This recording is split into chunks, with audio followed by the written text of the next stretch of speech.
Una grata sorpresa para el público conocedor, una opción extraña para el comprador promedio de un vehículo premium y una apuesta tal vez arriesgada para el importador. Sea como sea, es bueno que haya variedad en un mercado cada vez más monótono y el 330i Touring muestra cómo una fórmula buena puede ser aún mejor.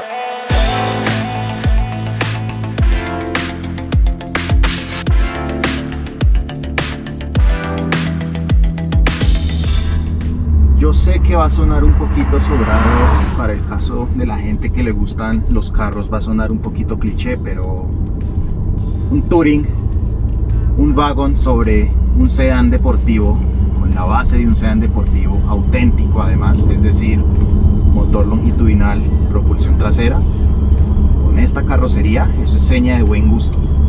Y de eso se trata el 330 Touring, es el buen gusto, es la versión correcta de esta generación del Serie 3. Y queda claro que en BMW aquí en Colombia entendieron el mensaje y trajeron unas cuantas. Puede que nuestra realidad para muchas personas no es que sirva porque sí, es la versatilidad de un SUV, el mejor acceso a un baúl que no es necesariamente el más grande, pues se amplía esa boca de carga, ya eso lo mencionaremos más adelante en las impresiones de interior, pero es esa practicidad extra con respecto a un sedán, pero conserva esa estabilidad inherente a lo que es un Serie 3 y a una muy buena generación del Serie 3 en la que sabían que tenían que mejorar algunos aspectos dinámicos que con el pasado Serie 3 digamos que descuidaron un poco a cambio de que fuera más blanda esa generación. Aquí recobraron esa firmeza, entonces mezcla esa versatilidad con ese buen manejo. Entonces para aquellos que vayan a recorrer muchas carreteras en buen estado, pongamos el ejemplo en los alrededores de Bogotá, ya saliendo de Bogotá o que iban a las afueras de Bogotá y se muevan por las carreteras, digamos en las cercanías, por Cundinamarca, también podría pasar con alguien que vive en Cali y también se mueve en las cercanías y no necesariamente vaya a usar accesos o destapados que compliquen el despeje al suelo de un automóvil como este, pues es que es tremendamente útil y es casi perfecto como cumple esas necesidades. ¿Por qué lo digo? Porque es que es un gozo, es un verdadero gozo, una buena plataforma de estas que ya conocíamos de cierta forma, pues con el 330 convencional, con el 430, incluso con el 330e, pero ahí ya con algunas diferencias de peso y de distribución de pesos. Aquí es un gran equilibrio porque este motor caja tiene un gran funcionamiento con esa gradualidad en cómo acelera, esa gran linealidad incluso desde el arranque con muy poco retraso del turbo, una de las mejores cajas automáticas del mercado que responde con mucha inmediatez pero con mucho refinamiento, si acaso con algunas pataditas que induce a propósito en los modos más deportivos de manejo. Pero esa fluidez más importante, más allá del muy buen conjunto de motor y caja de este 2 litros turbo y esta ZF de 8 velocidades que conocemos de sobra en BMW, pero pues ya con las respectivas mejoras de una generación nueva, lo más importante es el chasis, ese ajuste de suspensión tan bien equilibrado. Sí, puede que un poco ruidoso en ciudades, un BMW, sí, puede que la insonorización no sea la mejor, pero conserva un gran equilibrio que no recuerdo desde la generación E46 entre estabilidad y entre comodidad, porque bien lo mencionaba también en el Serie 4 con los E90, E91, E92, gran tacto de dirección me parece a mí, buena firmeza, buen control, pero muy duro. Luego sobrecompensaron con los F30, etcétera, con la anterior generación, en donde la dirección eléctrica ya se sentía demasiado asistida, era precisa, pero no era, digamos, la mejor sensación para los estándares de BMW, y balanceaban mucho, eran muy blanditos, aunque precisos en general, buen control, pero no era exactamente lo mismo. En cambio ahora, aquí llegaron a un punto medio, un gran compromiso en el que uno dice, ¿y hicieron un gran esfuerzo con la serie 3 y por querer mantenerse como esa referencia en cuanto a conducción, porque el clase C, digamos que ahorita está perdido en un limbo en el que trató de ser BMW pero abandonó ese refinamiento. Entonces el más refinado del segmento, el que se siente como un auto de lujo, terminó siendo el Audi, los A4 y A5. El Mercedes se fue hacia el otro lado tratando de ser más ágil, pero perdió demasiado refinamiento, entonces no está en ese equilibrio que sí tiene el BMW.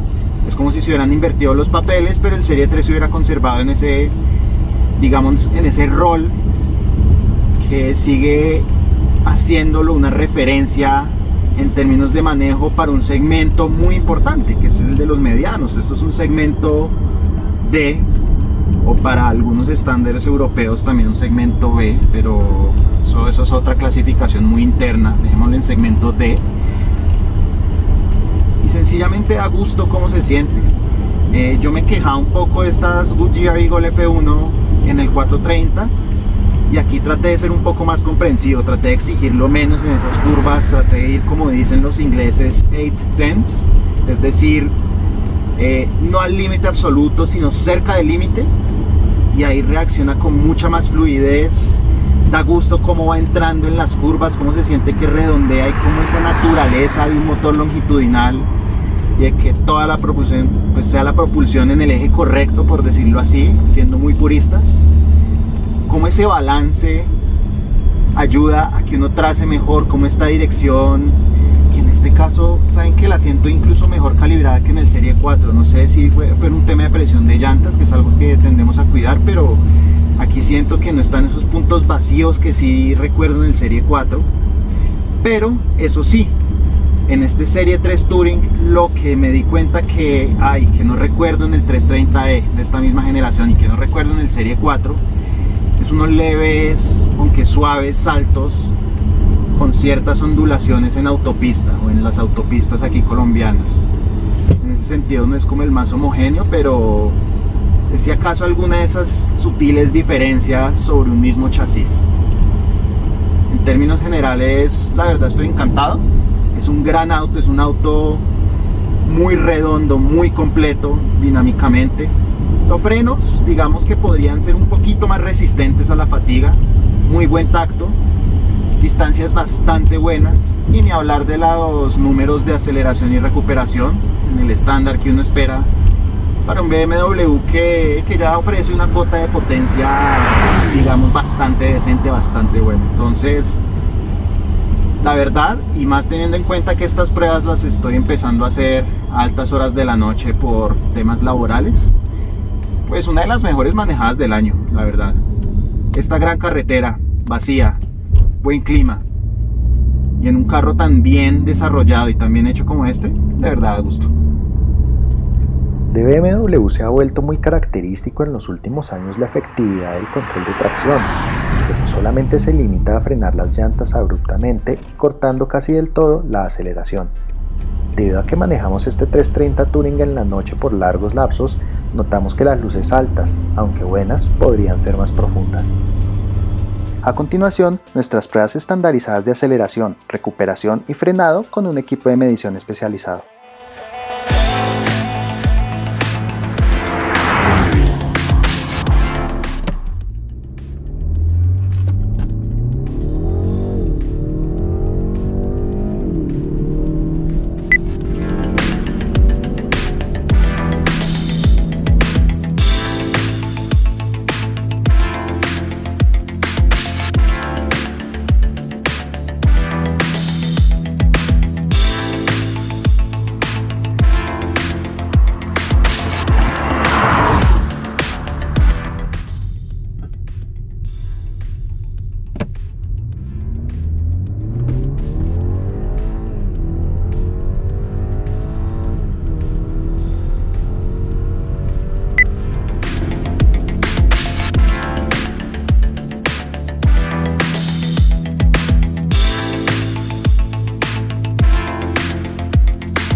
pues no muchas sorpresas más allá de lo que ya conocemos de estos BMW medianos. Esto es básicamente el tablero que vimos ya en la prueba del Serie 4. Me sigue pareciendo el colmo que este espejo no sea de oscurecimiento automático, pero en todo lo demás uno queda muy conforme con esa prioridad funcional que le da BMW a este interior, porque entre sus rivales principales no es el que más se enfoca el lujo definitivamente, pero ergonómicamente está muy pero muy bien resuelto. De nuevo, esta pantalla táctil del iDrive que no reemplaza a la perilla sigue existiendo. Muy bien dispuesto, muy bien integrado todo, los mismos accesos directos que ya conocemos del iDrive desde hace unos años, sigue teniendo esos 4 movimientos básicos la perilla. Insisto que de la generación pasada extraño que los modos de manejo se pudieran controlar con el botón que uno ponía las flechas, era más fácil plantearlo. Aquí toca mirar y si acaso sentir estas superficies para saber en cuál está uno, pero no es igual de intuitivo, menos porque está al lado del botón de encendido. Entonces esta parte no me parece que esté mejor resuelta que antes, pero todo lo demás en general sí. Posición de manejo, una vez más, impecable, la correcta distancia a los pedales, acelerador anclado al suelo, volante perfectamente vertical, no mucha decoración innecesaria. Yo sigo extrañando también, eso sí, porque hay muchas cosas que uno extraña de los BMW de antes. Son las esferas, las 2 esferas principales limpias que no envejecen. Ahora es un gráfico más moderno y un poquito más arriesgado, pero yo sigo extrañando esas 2 esferas de BMW en los instrumentos. Y en este paquete M, si acaso hay unos temas muy sutiles de decoración. Bueno, la clásica del volante, una costurita azul aquí en la puerta, estas puertas muy limpias, muy bonita esta iluminación ambiental justo sobre la moldura, debajo de este acabado de efecto metálico con cierta textura muy leve, y todo muy bien en general.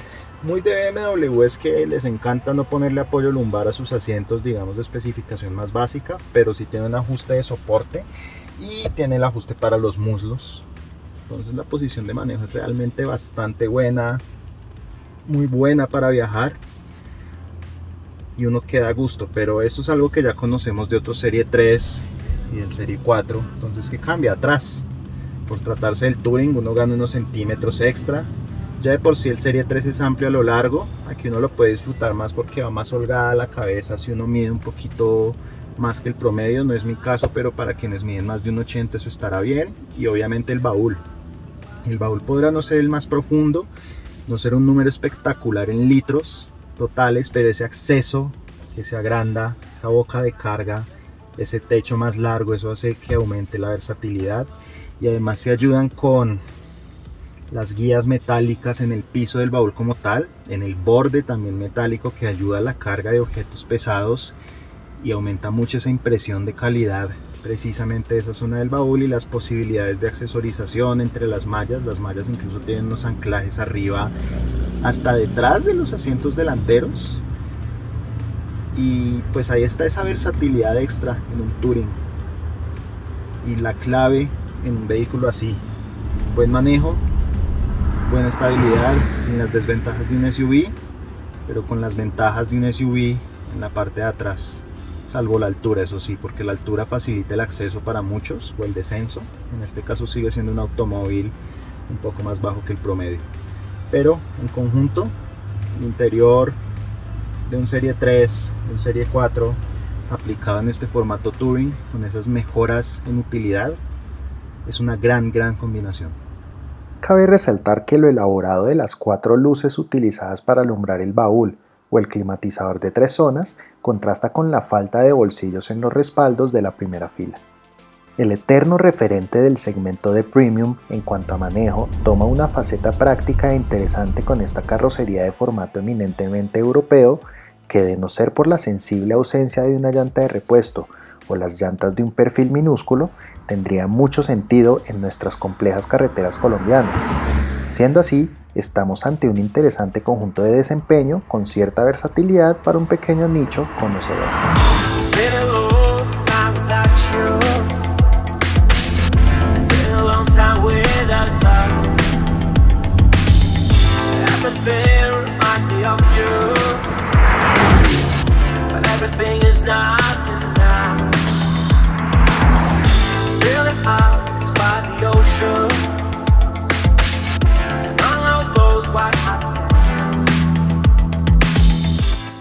Ustedes, quienes nos ven, son lo más importante para nosotros, así que si les gustan nuestros contenidos, no olviden suscribirse a nuestro canal, darle like al video y activar la campanita de las notificaciones.